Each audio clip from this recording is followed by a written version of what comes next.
તો મિત્રો આપણે દર વર્ષની જેમ આ વર્ષે પણ અથાણું બનાવવાનું છે અને ડાર્લિંગ વાઈફને આંબા પરથી તોડેલી કેરીનું અથાણું બનાવવું છે. તો લઈ આવ્યા છે આપણે ખેતરમાં. ડાર્લિંગ વાઈફ શું કેવું છે તમને ખેતરમાં આવ્યા પછી? રાજાપુરી કેરી છે અને એકદમ મસ્ત ફ્રેશ છે. ખેતરના માલિક છે, એમણે હા પાડી દીધી છે.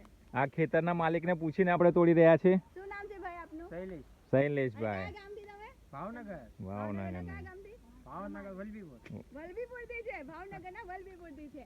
તો આપણે આ રહ્યા આંબા, આ રહી કેરી અને એકદમ તાજી. તો કઈ ડાર્લિંગ આને શું કહેવાય? રાજાપુરી અથાણાની છે. આ તો અથાણાની કેરી ડાર્લિંગ વાઈફ તોડી લેશે. હવે ટપકા હોય ને ઝીણા એટલે સમજી લેવાનું કે રાજાપુરી કેરીની ઓળખ છે. અચ્છા. મોટી મોટી છે, જુઓ આ પણ જુઓ. એકદમ મોટી મોટી કેરી છે. હા. તો આપણે તોડીશું. ઓકે, તોડી લે, વાંધો નહીં. પેલી બાજુ છે. હા. પેલી બાજુ છે, તોડી લેજો.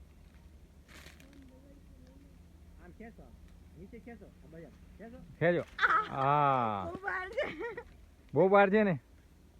તો કેવું બનશે અથાણું આવે? આમ ફરતી ફરતી બજે છે તમ તારે. ઓકે, બધી જગ્યાથી તોડી લઈશું. તો મિત્રો, તમે ક્યારે આવી રીતે આંબાથી મોટી મોટી કેરીઓ તોડી છે? કમેન્ટમાં કહેજો. અને અથાણું બનાવવાનું તો આવી રીતે જ બનાવવાનું, તોડીને. અથાણું એટલું જબરદસ્ત બનશે ને, આવી ફ્રેશ કેરી હોય તો આખું વર્ષ ખાવાની મજા આવે. ઠીક છે, ચાલ તોડી લે, ચાલ. હા, બીજું બધું રોટલી પડતી ના હે ને? હા. હા. નીકળે હેઠે તમ તારે.